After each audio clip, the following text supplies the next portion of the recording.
Hey YouTube, this is Unger to the Max here.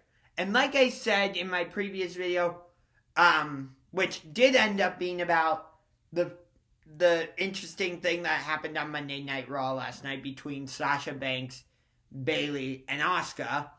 I'm gonna try and make this video a little bit more chill, a little bit more mellow, instead of my usual upbeat, high energy style, just to change things up. Much like I did with my recording studio wall, because as you can see, I did change things up quite a bit. I hope you do like the changes. Anyway, so like I was starting to say in my previous video, it feels weird that live sports haven't been on TV in, God, 3 or 4 months. I mean, yeah, the WWE has kept going, but like I said previously, it's sports, but it falls in the category of sports entertainment. And don't worry, I know WWE is fake. It's not real. I'm sorry if I popped any of your balloons or let the air out, whatever. But we are slowly starting to get live sports back. The UFC has put on a bunch of events. They had UFC 249 in Jacksonville, Florida. UFC 250 took place at the Apex in Las Vegas, Nevada. UFC 251, which I'm stoked for, because it's a trilogy. Not a trilogy, I'm sorry. A trifecta of championship matches will be taking place at Yas Island in Abu Dhabi, with the main events being teammates Kamaru Usman, who is the welterweight champion, facing Gilbert Burns for the UFC welterweight championship. The co-main event will be Alexander Volkanovski taking on Max Holloway in a rematch for the featherweight championship. In their first fight, it was Holloway who was the champion and Volkanovski who was the challenger. And then it'll be Peter Yan against Jose Aldo for the vacant UFC Bantamweight Championship, since Henry Cejudo relinquished it because he retired at UFC 249. Although he showed up on AEW Dynamite. So maybe Henry Cejudo is going to become a wrestler on AEW. We'll have to wait and see on that one. And then that was followed up by the return of NASCAR, which I believe they had like 5,000 fans in attendance for the race at Talladega yesterday, if I remember correctly, which, let me stop for a second. For someone to be ridiculous and put a noose in the garage of the number 43 driver, Bubba Wallace, is just, I have no words for that. Like, sure, you can be mad at Bubba Wallace for saying that NASCAR should ban Confederate flags, and you can be mad, you can, not like him for that, but that doesn't mean you have to go and essentially be a jerk and put a noose in his garage. Like, what? No. That's just not right. Especially with the current times we're going through now. With all the social injustice that we're experiencing in this country. And the Black Lives Matter movement happening. Which I am fully behind. Although maybe it's gone a little too far. But I don't want to get into that anymore. I just want to put it out there. Maybe it's gone a little too far. Maybe. In certain situations. But I'm not going any further into that. But again, I say Black Lives Matter. And then IndyCar returned.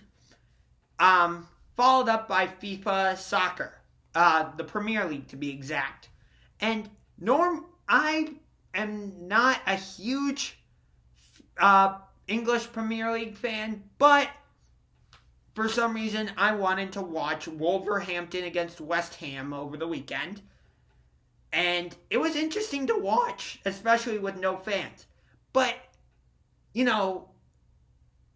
I didn't realize how methodical of a sport soccer actually is.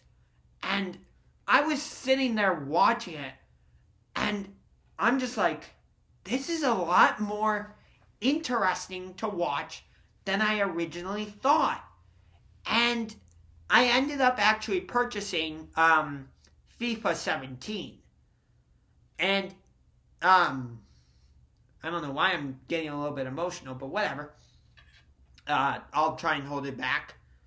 I never realized how interesting and methodical soccer is to watch, like I said. And I'm just like, ooh, this is actually really cool. So I recorded a bunch of matches, and I'm going to watch them. Like I said, I don't follow it closely, although I'm hoping that changes. But if I had to choose a favorite team, I guess I would say Chelsea. But I don't really know anything too much. But I don't know. I just really like Chelsea. I just chose to follow Chelsea. Don't really know anything about them. But yeah, anyway. So, the NBA is also coming back. Supposedly. But with the high number of cases in Florida, I have my doubts about that. Plus, Nikola Jokic, the all-star center for the Denver Nuggets, just tested positive for COVID-19 in Siberia, Serbia, which means his entry to the U.S. will be delayed. And I'm pretty sure that I read that NBA players have until Wednesday, as in tomorrow, to decide whether or not they will enter the bubble. Now, if I were one of the high-profile all-stars, like a LeBron James or a Giannis Antetokounmpo, yeah, I love playing basketball, but I wouldn't want to compromise my health. So my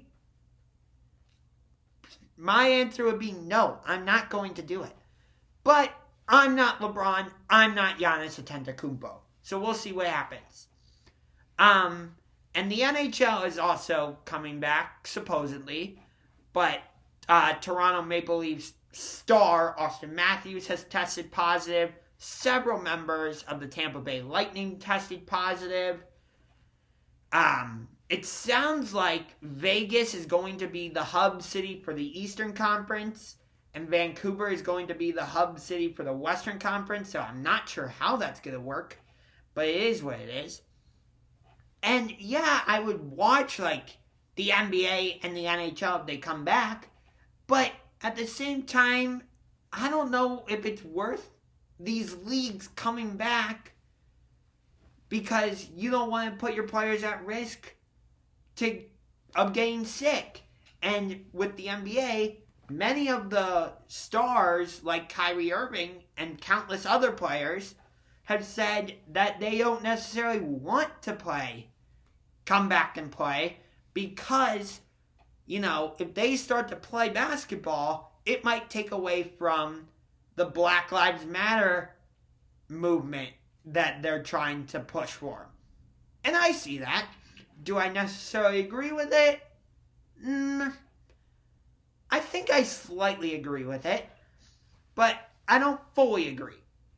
But I don't want to get more into that. Because I just don't.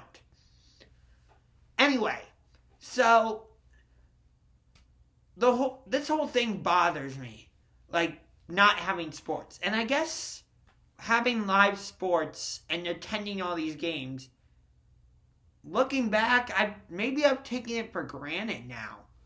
Because, for example, May 4th, 2019, Seattle Mariners are playing the Cleveland Indians at Progressive Field. That was my first date with my girlfriend, Hannah. And then we went to a couple other Cavs games, one against the Dallas Mavericks, one against the Los Angeles Clippers right before Valentine's Day, in which the Cavaliers got spanked. And then we were actually at the last Cavs home game before the season got shut down against the San Antonio Spurs.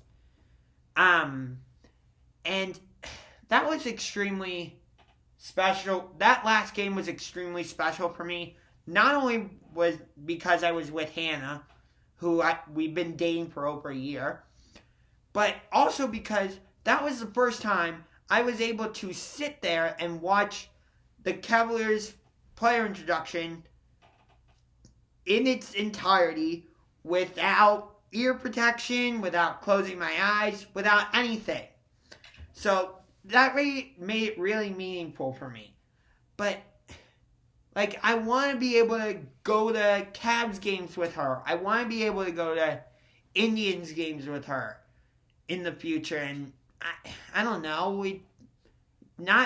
Just the thought of not being able to attend live games right now is just, ugh. I don't know. Just the thought of not even having live sports is weird. Well, like I said, we do have live sports, but we don't have, like, the NBA, the NHL, the NFL, obviously. We might not have NCAA football because, several players have tested positive. I believe, like, 28 players from Clemson tested positive, for example. So we'll see. Ohio State and Oregon are supposed to play each other at Autzen Stadium in Eugene, Oregon. I discussed that in a previous video earlier today. I'll include a link for that in the description, so feel free to click on that and watch it. But I don't know. Maybe I've taken live sports for granted. I don't know. So it would be nice if, like, the NBA would perhaps make their digital content available again on iTunes or Amazon Prime. I don't know, just a thought. But, like I said, live sports have become more special for me because my girlfriend and I went to several live sports. And our first date together was a Cleveland Indians game on May 4th, 2019 against the Seattle Mariners. And eventually, we'll take our relationship to the next level. But I don't want to say any more than that. Because, I just don't. Anyway, that's going to do it for this video. I hope you enjoyed it. I know it was a bit of a more serious video versus what I usually do, but I figured with the current situation, I needed to make a video like this. So that's going to do it for this video. Until next time, Unger to the Max, signing off.